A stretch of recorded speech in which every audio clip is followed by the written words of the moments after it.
하나님의 말씀을 함께 나누도록 하겠습니다. 하나님의 말씀은 전도서 4장 7절에서 12절에 있는 말씀을 우리 교독하도록 하겠습니다. 제가 4절 읽고 여러분들 8절 읽고 교독하도록 하겠습니다. 내가 또 다시 새 아래에서 헛된 것을 보았도다. 어떤 사람은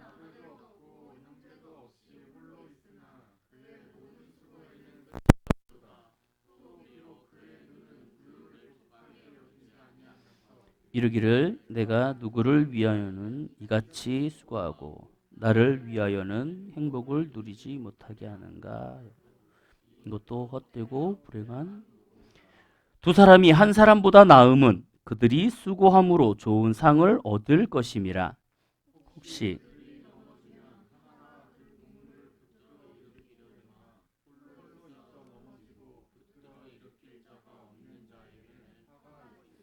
또 두 사람이 함께 누우면 따뜻하거니와 한 사람이면 어찌 따뜻하랴.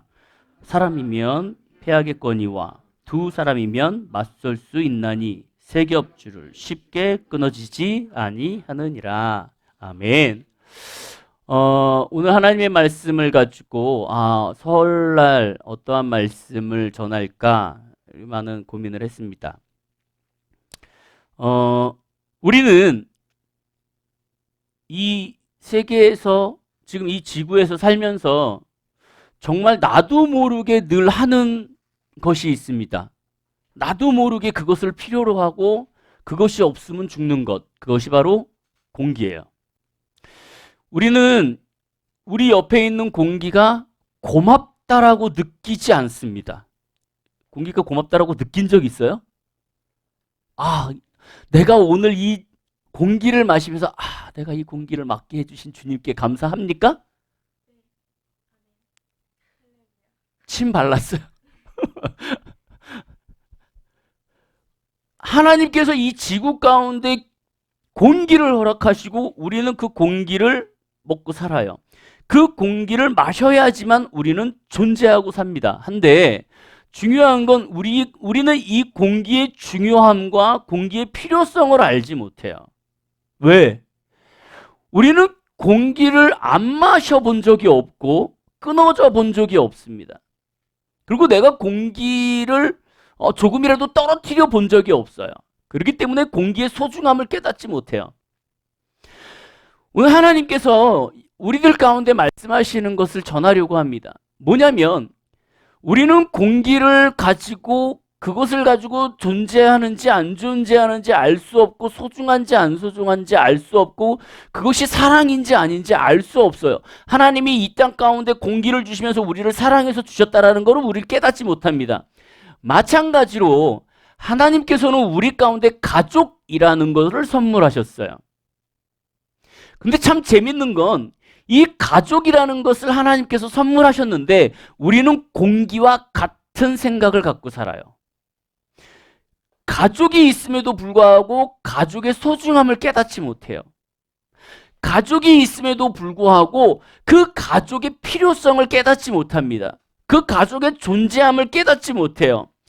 오히려 우리는 이 가족을 통하여서 귀찮게 여기고 힘들어합니다. 오히려 가족이 나를 너무 어렵게 하고 괴롭게 해요. 그래서 많은 사람들이 요즘은 어떠냐면 가족과 떨어져 홀로 사는 삶을 선택합니다. 한국의 아파트는 많아요. 한국의 아파트는 많은데 자리가 없습니다. 왜요? 가족끼리 사는 것이 아니라 다 홀로족들이 많기 때문에 그래요. 왜냐하면 내가 가족들과 살면서 부딪히고 괴롭고 힘들 바에는 내가 혼자 살겠다. 유리가 초등학교 때 그런 적이 있어요. 유리에게 기억을 못하지만 김치를 주면 안 먹었어요. 김치를 주면 아예 입에도 대지 않았습니다. 그냥 좋은 것만 먹어요. 맨날 먹으니까 좋은 게 많으니까 그냥 손을 대지 않아요. 부모님에 대한 어떠한 그 좋은 것 옆에서 다 해주니까 아무것도 느끼지 못합니다. 그러다가 어찌어찌 해갖고 외국을 한 달을 나가게 됐어요. 이제 장학생으로 뽑혀갖고 이제 잠깐 어학연수를 가느라고 한 달을 딱 갔는데요. 그때부터 애가 바뀌기 시작합니다. 기억을 할지 모르겠지만 수시로 전화를 하고 애가 공항에서 들어오는데 우리 애가 없어요. 애는 분명히 이래갖고 갔는데 이만한 애가 안 들어와. 공항에서. 그래갖고 공항에서 한참을 기다리고 있는데요. 갑자기 뒤에서 누가 이렇게 쳐요. 이렇게 딱 봤더니 애가 억해 돼갖고요. 얘 지금 이 모습에 거의 한 3분의 1은 더 빠져가지고요. 뼈만 가지고 들어왔어요. 그러고 나서 집에 들어와가지고요. 얼마나 밥을 잘 먹는지. 김치를요. 정말 와 얘는 김치를 이렇게 쭉쭉 찢어갖고 막 밥에다가 먹고 그리고 엄마 아빠한테 사랑한다 얘기하고 너무 보고 싶었다 얘기하고 우리는 가족이라는 존재가 같이 있으면은 정말 불편하고 만나기 싫은 존재일 수도 있어요.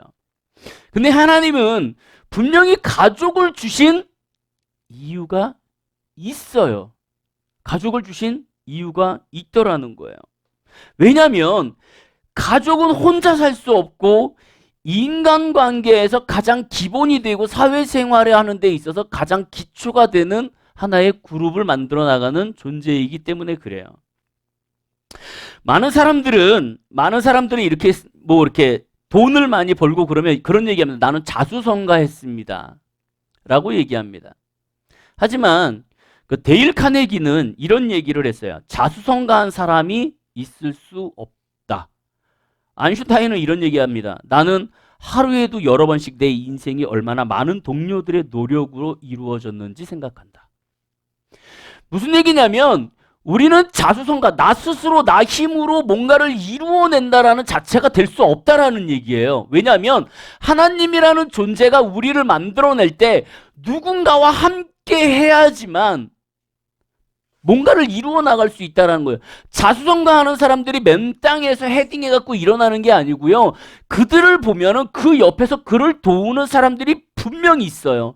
혼자 살 수 있는 문제가 아닙니다. 홀로족들이 지금 많이 있음에도 불구하고 그들이 괴로워하고 외로워하고 우울증에 빠져 있는 이유가 뭐냐면 그들이 낮에는 많은 사람들과 지내고 있지만 집에 가서 홀로 자기 혼자 어둠 가운데 있기 때문에 그래요. 그리고 외로움 가운데 빠져들어가기 때문에 그래요. 오늘 하나님의 말씀을 보니까 이렇게 되어 있습니다. 하나님의 말씀을 보니까 4장 9절에 이렇게 되어 있습니다. 두 사람이 한 사람보다 나으면 그들이 수고함으로 좋은 상을 얻게 한다 라고 되어 있어요. 여기에서 상이라는 말은 뭐냐면 둘이 협력하여서 이루어지는 결과, 유익을 얘기해요. 그러니까 지금 부부가 하나가 되어서 협력하여서 삶을 살면서 이루어져 가는 어떠한 결과물, 그것을 유익 혹은 상이라고 얘기하고 있는 거예요. 창세기 2장 18절에서 24절에 있는 말씀을 보면은 하나님께서 아담을 만드십니다. 그리고 아담을 만드신 다음에 아담을 재우시고 갈빗뼈를 하나를 뽑아서 여인을 만드는데 그 여인을 하나님께서 뭐라고 얘기하시냐면 하와를 아담을 돕는 배필이라고 얘기하세요. 이 배필, 하나님이 말씀하시는 배필은 히브리어로 에제르라는 말을 사용하고 있는데요. 이것이 뭐냐면 시편 33편 20절에 보면 이렇게 되어 있어요. 우리 영혼이 여호와를 바라며 그는 우리의 도움과 방패시로다. 121편 1절에 보니까 내가 산을 향하여 눈을 들리라 나의 도움이 어디서 올까? 라고 되어 있어요. 여호와를 바라고 우리를 도와주시는 분은 하나님. 그죠? 그 다음에 내가 산을 향하여 눈을 들었을 때 나를 도우시는 분이 누구요? 하나님. 이 말씀에서 나를 도우시는 분 하나님, 이 도우시는 하나님이 히브리어 성경에서 뭐라고 되어 있냐면 에제르 이렇게 되어 있어요. 자, 그러면 볼게요. 나를 하나님이 아담을 만드시고 나서 아담의 배필을 만드시고 나서 돕는 라고 얘기하는 사람. 이 돕는 자가 뭐냐면 하나님이 우리를 돕는 것과 같은 단어를 사용하고 있는 거예요.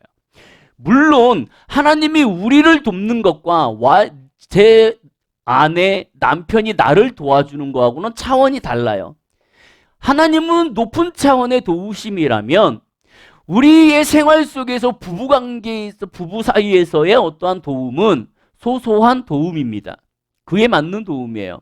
하지만 분명한 건 여기에서 뭐라고 얘기 나와 있냐면 그 어느 쪽도 크고 작음이 없는 똑같은 도움이라고 얘기해요.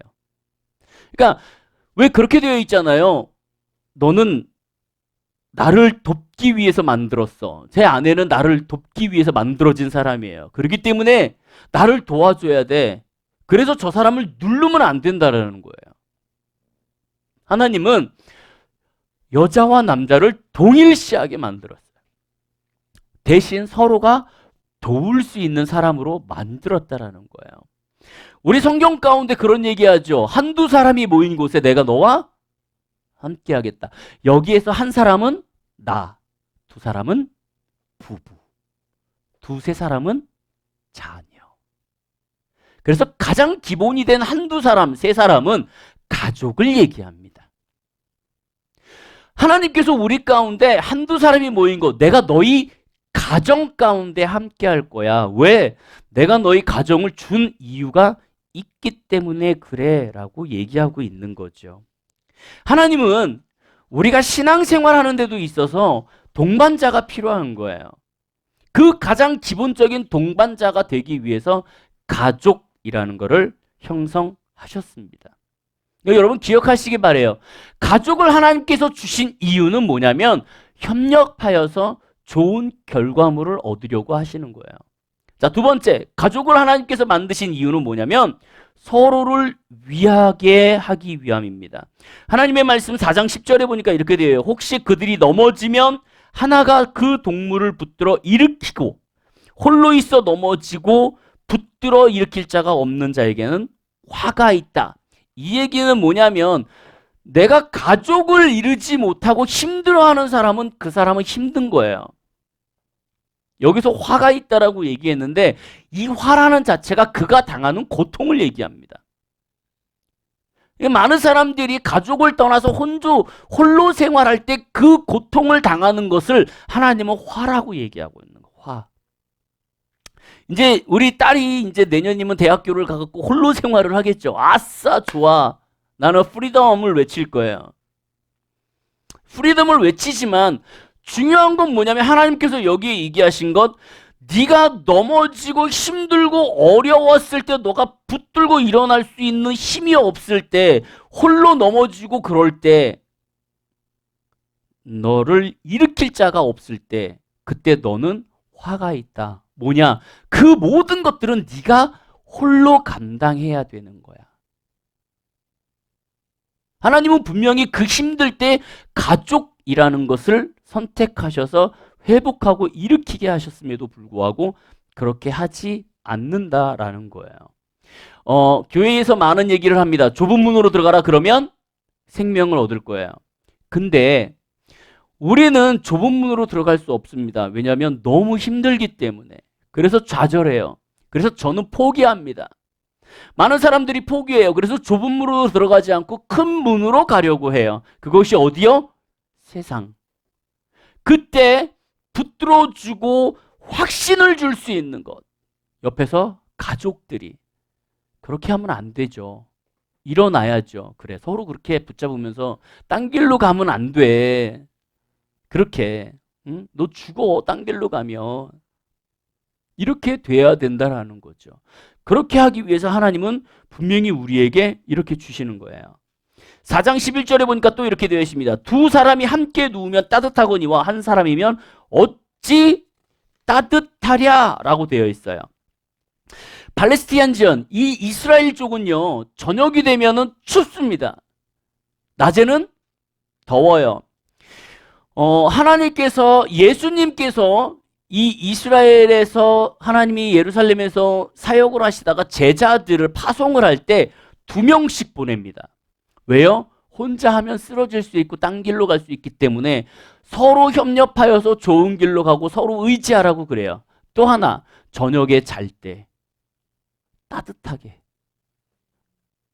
죽습니다. 여러분 나중에 이스라엘을 꼭 갔다 오시길 바래요. 저는 이스라엘을 못 갔다 와갖고 어떻게 돼 있는지 모르겠지만 역사적 배경으로 보면 저녁에는 얼어 죽는다 그래요.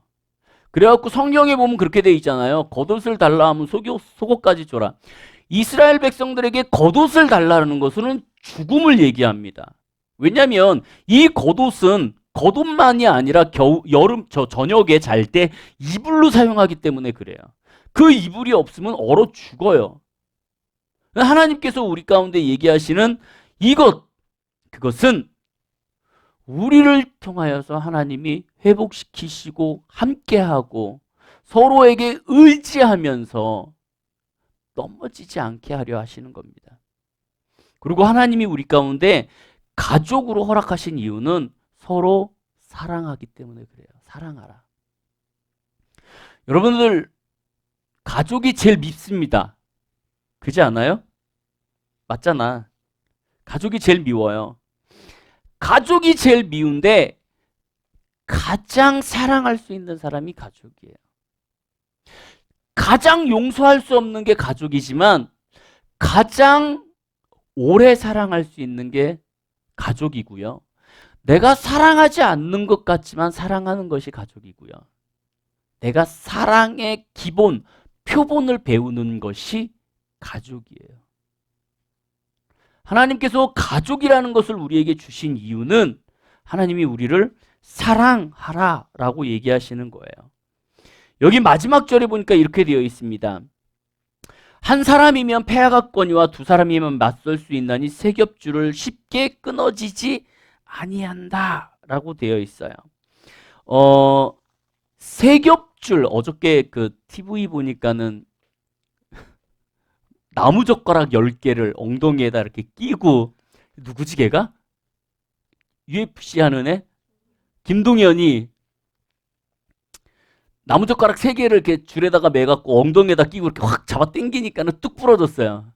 근데 10개를 이렇게 묶어갖고 하니까는 안 끊어지고 계속 노력하는 장면이 나오면서 배꼽을 잡고 웃었는데, 생각해 보세요. 하나님이 우리에게 주신 가족의 이유가 있어요. 여기 다시 읽어드릴게요. 한 사람이면 패하겠거니와 두 사람이면 맞설 수 있다. 세 겹줄은 쉽게 끊어지지 않는다. 이 얘기는 뭐냐면 우리는 크리스찬으로서, 그리스도인으로서 이 세상을 살아갑니다. 근데 성경에 뭐라고 그래요? 우는 사자는 우리를 어떻게? 먹이를 찾아서 다니듯이 우리를 먹으려고 하는 거예요. 잡아먹으려고 해요. 그럼 여기에서 말하는 이 말씀 뭐냐면, 우리가 홀로 신앙생활을 하고 홀로 하나님 앞에 나아갔을 때 우리는 넘어질 수밖에 없어요. 하나님은 가족을 통하여서 우리에게 주시는 게 뭐냐면, 가족끼리 우리의 한 신앙 안에서, 하나의 말씀 안에서, 하나의 은혜 가운데 붙잡고 신앙생활을 하기를 원하세요. 제가 청년들에게 정말 많이 얘기하는 게 있습니다. 그것이 뭐냐면, 절대 하나님을 믿지 않는 영혼들과 결혼하지 마라. 안타까운 게 있습니다. 뭐냐면 정말 신앙 좋은 남자가 신앙 없는 여자를 만나면 50% 이상이 안 믿는 여자가 교회를 다녀요. 참 희한해요. 왜냐하면 성경에서 하나님의 영적 흐름, 영적 우선순위가 남자에게 있기 때문에 그래요. 그래서 남자가 신앙생활을 올바로 하면 여자들이 대부분 따라옵니다. 그렇다고 해갖고 안 믿는 사람을 만나라라고 얘기하는 건 아니에요. 정말 어쩔 수 없이 만나야 된다면 그렇게 따라올 수도 있다. 50% 반반이에요. 근데 정말 재밌는 건, 정말 신앙 좋은 사람이요, 정말 신앙 좋은 여자 자매가 안 믿는 남자를 만나면요 99%가 떠나요. 하나님을 만나지 않아요. 아주 희한합니다. 하나님이 우리 가운데 가족이라는 것들을 주신 이유는 내가 영적으로 같은 영을 갖고 있는 사람들끼리 붙잡고 끊어지지 않고 쉽게 넘어지지 않는, 패하지 않는 삶을 살기 위해서 그래요. 여기 결혼 안 하신 분들이 좀 있잖아요. 분명히 말씀드리지만 2명밖에 없구나. 4명밖에 없구나. 여러분, 크리스찬들과 결혼하세요. 그래야 덜 힘들어요. 이 세상을 살아나가는데. 가족 안에서 종교 전쟁이 일어나잖아요. 그러면 정말 힘듭니다. 하나님은 마지막에 그렇게 얘기하고 있어요. 너희가 넘어질 수 있어. 패할 수 있어. 근데 가족이라면 잠자는 사람이 있었나?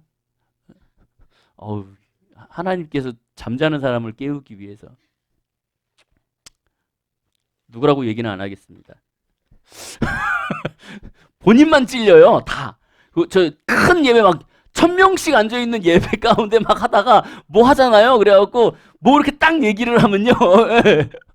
누군지 몰라. 근데 자기 혼자 놀래갖고 아이고 이게 내가 잘못했구나 이래요. 그것도 은혜예요. 아는 것도. 모르는 사람도 있어요.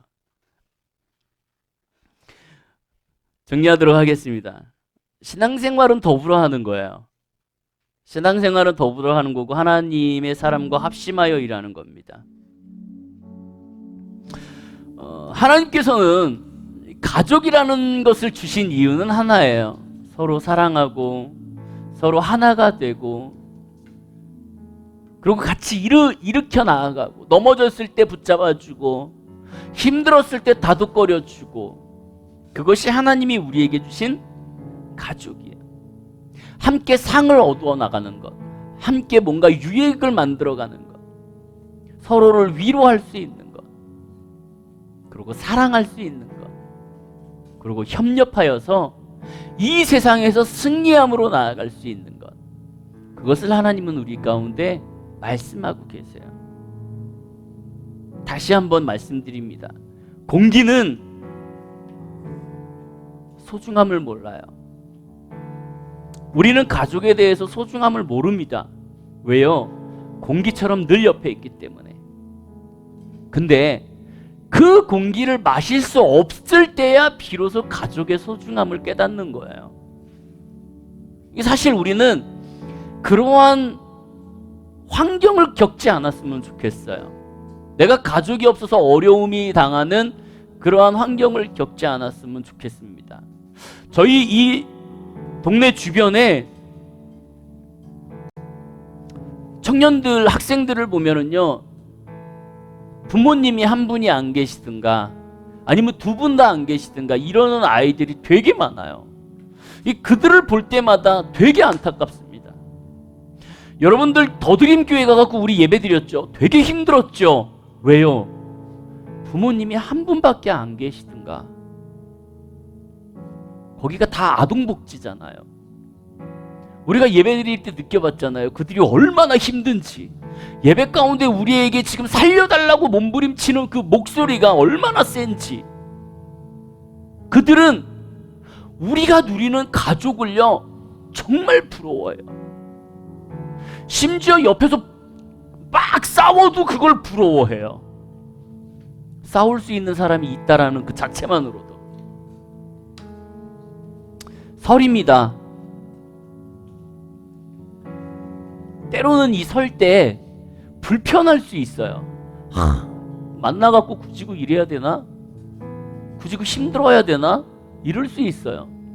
하지만 하나님이 이렇게 우리 가운데 어떤 민족의 명절을 통하여서 만나게 하심으로 인하여서 우리의 가족을 좀 더 생각하고 또 바라보고,